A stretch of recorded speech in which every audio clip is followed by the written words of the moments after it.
بسم اللہ الرحمن الرحیم۔ ایک مرتبہ آپ صلی اللہ علیہ وآلہ وسلم کی صاحبزادی حضرت زینب رضی اللہ تعالیٰ عنہا نے آپ صلی اللہ علیہ وآلہ وسلم کے پاس پیغام بھیجا کہ یا رسول اللہ صلی اللہ علیہ وآلہ وسلم، میرے بچے کا آخری دم ہے اور چل چلاؤ کا وقت ہے، تو آپ تشریف لے آئیں۔ آپ صلی اللہ علیہ وآلہ وسلم نے اپنی بیٹی کے جواب میں سلام بھیجا اور اسے یہ پیغام دیا کہ بیٹی، اللہ تعالیٰ کسی سے جو کچھ بھی لے وہ اسی کا ہے، اور کسی کو جو کچھ بھی دے وہ بھی اسی کا ہے۔ ہر چیز ہر حال میں اللہ ہی تعالیٰ کی ہے۔ اگر کسی کو دیتا ہے تو اپنی چیز دیتا ہے، اور اگر کسی سے لیتا ہے تو اپنی ہی چیز لیتا ہے، اور ہر چیز کے لیے اس کی طرف سے ایک مدت اور وقت مقرر ہے، اور اس وقت کے آ جانے پر وہ چیز اس دنیا سے اٹھا لی جاتی ہے۔ تو چاہیے کہ تم صبر کرو اور اللہ تعالیٰ سے اس صدمے کے اجر و ثواب کی طالب بنو۔ صاحبزادی حضرت زینب رضی اللہ تعالیٰ عنہا نے پھر آپ صلی اللہ علیہ وآلہ وسلم کو یہ بات سن کر پیغام بھیجا اور قسم دی کہ اسی وقت آپ صلی اللہ علیہ وآلہ وسلم تشریف لے آئیں۔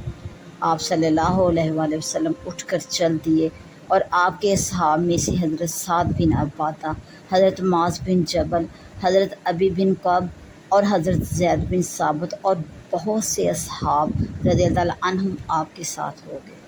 تو بس جب بچے کو اٹھا کر آپ صلی اللہ علیہ وآلہ وسلم کی گود مبارک میں دیا گیا تو آپ صلی اللہ علیہ وآلہ وسلم نے دیکھا کہ اس کا سانس اکھڑ رہا ہے،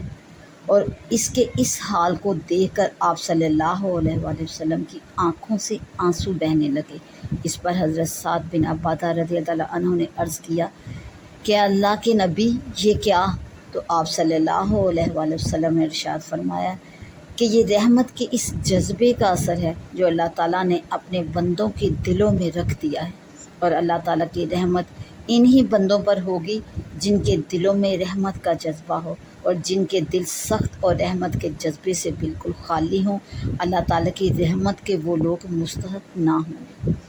اس حدیث مبارکہ کے آخری حصے سے یہ بات ثابت ہے کہ کسی صدمے سے دل کا متاثر ہونا اور آنکھوں سے آنسو بہنا صبر کے منافی نہیں۔ صبر کا تقاضا صرف اتنا ہی ہے کہ بندہ مصیبت اور صدمے کو اللہ تعالیٰ کی معیشت پر یقین کرتے ہوئے اس کی بندگی کی شان کے ساتھ برداشت کرے، اور اللہ تعالیٰ کی رحمت سے مایوس اور اس کا شاکی نہ ہو، اور اس کی مقرر کی ہوئی حدود کا پابند رہے۔